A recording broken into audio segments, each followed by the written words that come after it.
സുതാര്യത ഉറപ്പാക്കിക്കൊണ്ടും പുതിയ കാലത്തിനനുസരിച്ചുള്ള മാറ്റങ്ങൾ ഉൾക്കൊണ്ടുകൊണ്ടും UDF സർക്കാരിന്റെ കീഴിൽ സഹകരണ മേഖല കൂടുതൽ ശക്തമായി തിരികെ വരുമെന്ന് AICC സെക്രട്ടറി TN പ്രതാപൻ പ്രസ്താവിച്ചു.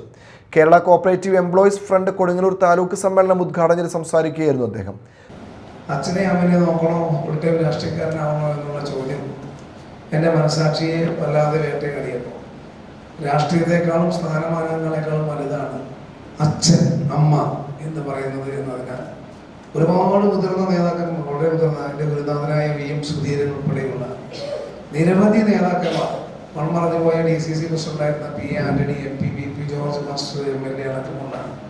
ഞാൻ തലക്കോട് സർവീസ് സഹകരണ ഗോൾഡ് അപ്രൈസറായി ജോലി വാങ്ങി 10 വർഷക്കാലം. പിന്നീട് അവിടെ കൊമേഴ്സ് പഠിച്ചിട്ടുള്ളത് കൊണ്ട് ക്യാഷ് ചിട്ട റെഡിയാക്കാനും ബാലൻസ് ഷീറ്റ് ഉണ്ടാക്കാനും അതേപോലെ തന്നെ അക്കൗണ്ട്സ് പ്രിപ്പയർ ചെയ്യാനും ഒക്കെ അറിയും എന്നുള്ളതിനാൽ ബുദ്ധിമുട്ടി 10 വർഷക്കാലം സർവീസ് സഹകരണ മേഖലയിൽ ജോലി ചെയ്തതാണ്.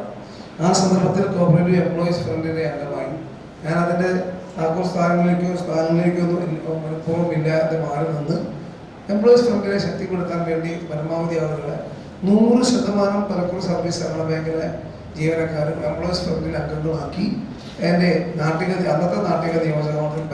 ചടങ്ങിൽ KCF കൊടുങ്ങല്ലൂർ താലൂക്ക് പ്രസിഡന്റ് സലീം കയ്പമംഗലം അധ്യക്ഷത വഹിച്ചു. KCF സംസ്ഥാന സെക്രട്ടറി D. സാബു, ജില്ലാ president Satheesh Kumar, secretary Pramod PR, കാർഷിക ഗ്രാമ വികസന bank president TM Nasar, Sunil P. Menon, TM Kunjumoideen, PP John, KG Muraleedharan എന്നിവർ സംസാരിച്ചു.